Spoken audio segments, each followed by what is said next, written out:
10 out of 12 tribes went to the exile. And we forgot about them. The main part of your family that is still out there, located elsewhere, don't even remember that they are Israelis, don't even know that, and cannot figure it out by themselves. But you know what will happen to them? When the spirit of Mashiach will be powerful enough to wake up the spirits, suddenly a person in India, and another person in Lebanon, and another person in Russia, and another person in Sweden, gonna open their eyes one day and gonna say, hey, I love Israel, I love the Bible, I love Moses, I want to put tefillin. Suddenly gonna start acting crazy. And you know what their father will tell them? Don't make a joke out of yourself, and gonna turn his back on him. And you know what their mother will tell him? I'd rather you to be gay than Jewish, and walk away. But you know what they will do? They will go back to their nature of being Hebrews, Ivriim.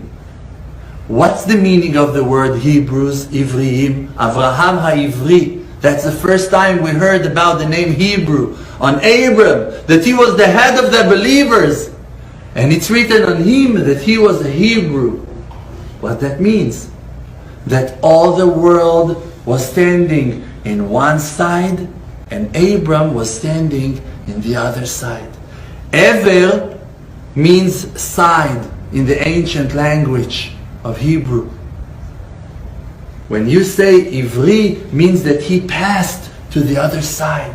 All the world were worshipping idols, and he realized that there was a mistake, so he went with his true understanding, listening to his kidneys that were advising him, listening to the voice of his heart, to an inner voice that told him, leave the house of your father, go to the unknown, to the land that I'm going to show you. I want to see you do that.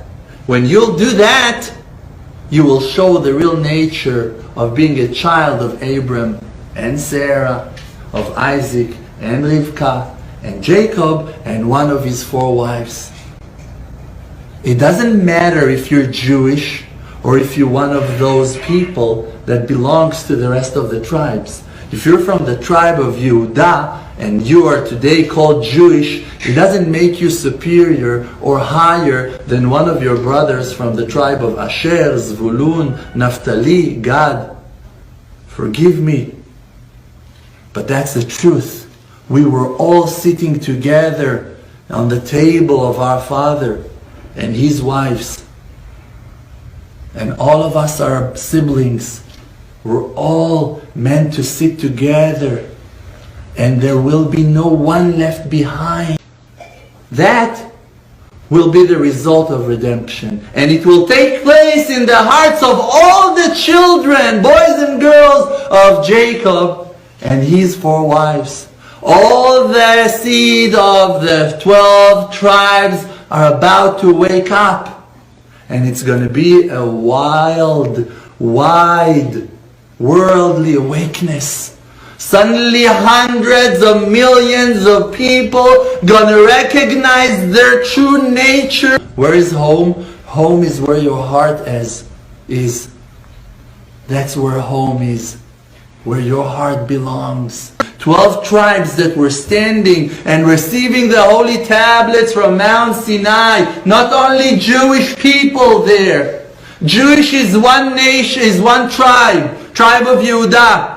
You're going to say the tribe of Binyamin joined? Those are the 2 tribes. Some Levites joined them as well. Perfect, that's what you have. So, when the king of Ashur exiled 10 of the tribes of Israel and sent them to Chala, Chabur, and Gozen. And from those places, they went and spread in the world. They disappeared.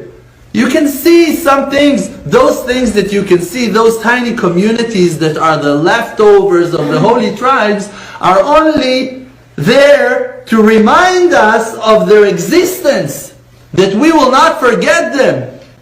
But all of their families that have been separated from them, and today are Muslims, today are Christians, They are the children of Jacob. They are the children of Rachel, of Leah. They are the children of our parents. Those are our brothers. We cannot help them to recognize themselves before we recognize ourselves. Not as Jewish, going proudly with the tzitzit. This is a physical tzitzit. You need to have your spiritual tzitzit on you. You need to be connected with your mind to who you are.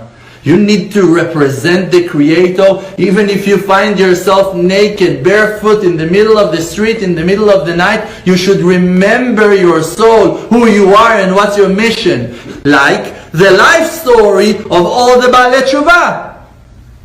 I woke up out of complete darkness. I was a soldier in the army. I never kept Shabbat. I was eating in Yom Kippur. I would watch movies all Yom Kippur. We wouldn't keep no holidays. We wouldn't do anything. I ate everything that can swim or have legs. Everything that has a mother, I ate. But one day the Creator opened my eyes and I realized, hey, why are you ignoring Shabbat? Why are you not putting tefillin? Why won't you go and visit the Western Wall? Why won't you go and lakes, springs, water holes? Amazing experience. I didn't know what I was causing to myself when I started walking in that path of tshuva. I was not choosing it. I didn't know what I'm choosing. I was not there for my religion. I didn't start in my process to become religious. It was the last thing I wanted in life. I was searching for my truth. I felt that I'm lying to myself, that I'm not who I am, that I'm going with my friends to places that I don't love. And then I decided to change. And that change brought me to realize, hey, you're Jewish. Their change will bring them to understand, hey, you are Zvulun, you are Asher, you're Naphtali, you're God. It doesn't matter. They're going to understand from which tribe they came, and their root is Jacob and one of his wives. That's the redemption.